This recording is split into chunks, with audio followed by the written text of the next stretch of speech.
The young man merely drew a golden ingot in the book. Unexpectedly, after he returned the book to the little girl, a real ingot fell out of the book the very next moment. Then he went back to his room and continued drawing gold bars. His girlfriend thought his drawings were ugly and threw the picture out the window. To their amazement, a golden rain began to fall from the sky. Passers-by were stunned by the sight. When they saw gold bars covering the ground, they all scrambled to grab them. It turned out the young man possessed a magic brush that could turn drawings into real objects, but he was completely unaware. This was because the brush came from a celestial brush spirit. The brush spirit had fled to the human world and hidden itself inside the young man's painting brush. The young man not only didn't know he had a magic brush, but was also worried about his sister's medical bills. That day, a friend told him some good news. A wealthy female CEO's Tibetan Mastiff had gone missing. A $1 million reward was offered to anyone who could paint the Mastiff's portrait. The young man thought that if his artwork pleased the CEO, he would have the money to pay for his sister's treatment, so he rushed to the CEO's mansion. Finding no one around, he picked up his brush and began to paint on the easel. Just as he finished painting the golden collar from the photo on the Mastiff, the CEO and her butler arrived. Fearing he might anger the CEO and lose his chance, he hurriedly fled the scene.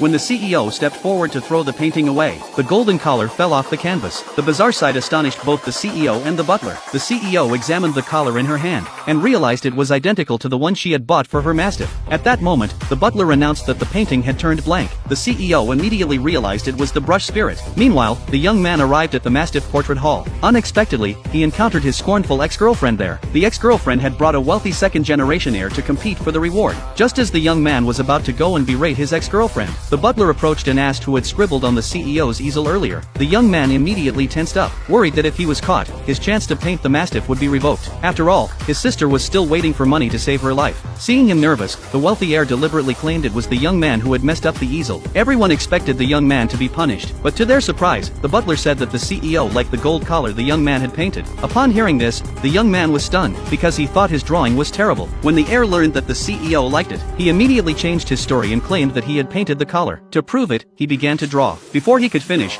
the CEO arrived at the painting hall. In no time, the heir had completed a replica of the collar. The CEO recognized at a glance that it wasn't drawn with the magic brush, but she felt awkward exposing the heir as a fraud. Thinking that the brush spirit must be unwilling to reveal itself, she decided to find another way to identify the magic brush. The butler quickly arranged the Mastiff painting competition. During the brush selection phase, the heir caused trouble again. He deliberately shoved the young man to the last position to choose a brush. After he picked his brush, he broke the only remaining one in half. This forced the young man to use his own magic brush. With everything ready, the official Mastiff painting round began. The young man looked at his drawing and saw it paled in comparison to the others. He thought there was no way the CEO would choose him.